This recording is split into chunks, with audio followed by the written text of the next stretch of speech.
Today I'm driving, and I can't believe I'm saying this, it's a Lamborghini Huracan Spider.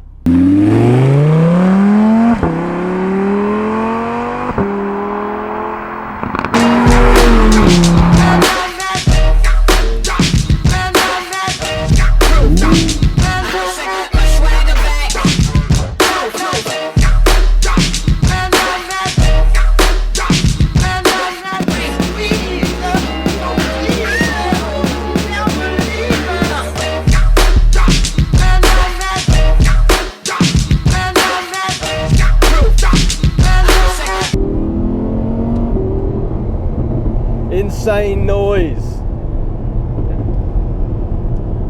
There's some downshifts. Woo. Oh! Yes! Tunnel, tunnel, tunnel. Oh! Amazing. Amazing. This car is amazing. It's my favourite car ever. Right now, this is the best thing in the world.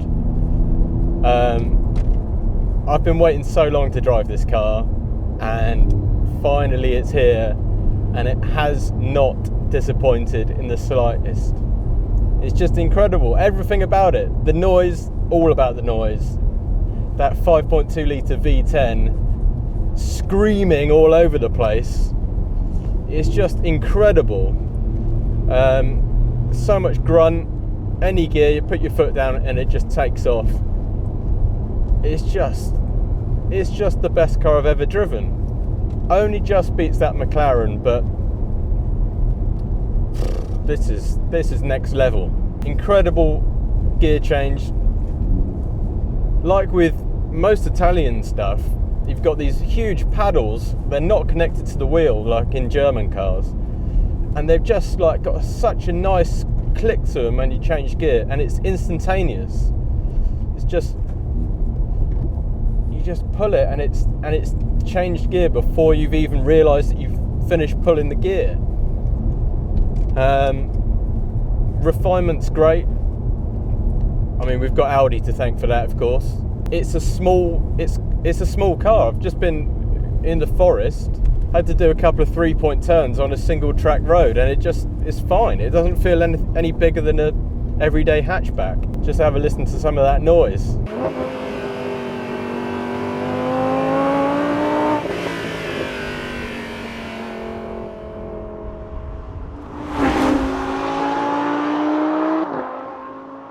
Although I will say, it's bloody awful on fuel. I put £20 in this about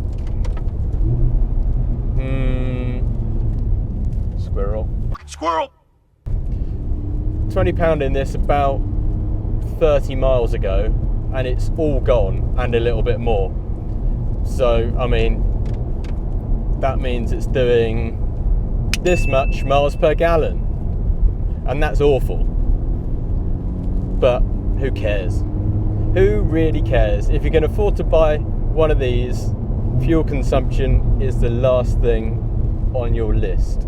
So you've got 3 modes on the steering wheel here. Strada, which is road, everyday use, Sport, and Corsa, the race mode. I haven't bothered putting it in Corsa, one, because it's not my car and I don't want to put it in a ditch. All it seems to do really in terms of noise is nothing over Sport. It just kills the traction control, which on a track, fine, but on slightly slippery roads driving through the forest, I'm not going to be doing that. Amazing thing about this car is it's very much Jekyll and Hyde. Where's the thing here? Right there. It's very much Jekyll and Hyde, this car. So you've just heard me screaming it around.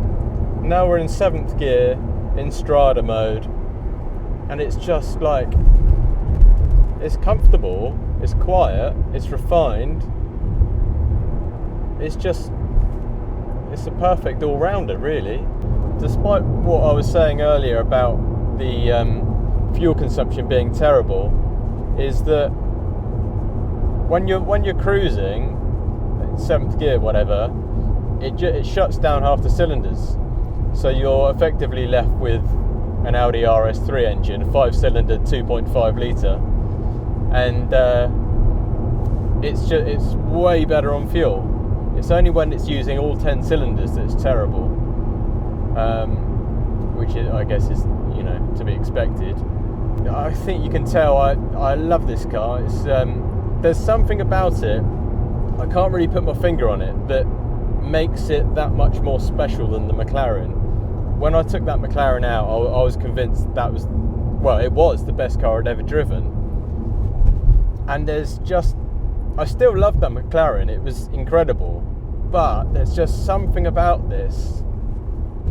It's just, maybe it's because it's Italian, it's got some flair about it that the McLaren didn't have, and it's like you really want this car, whereas the McLaren, you were like, wow, that's amazing, look at the specs, like on paper that's an incredible car, but it didn't have as much soul and character as this does, which I know sounds stupid because I've only been driving the car for like 3 or 4 hours, but it's just something you get as soon as you get in it and pull away. Yeah, it's an amazing car. Given a 200 grand budget, which this is by far, for me, the best car you can buy.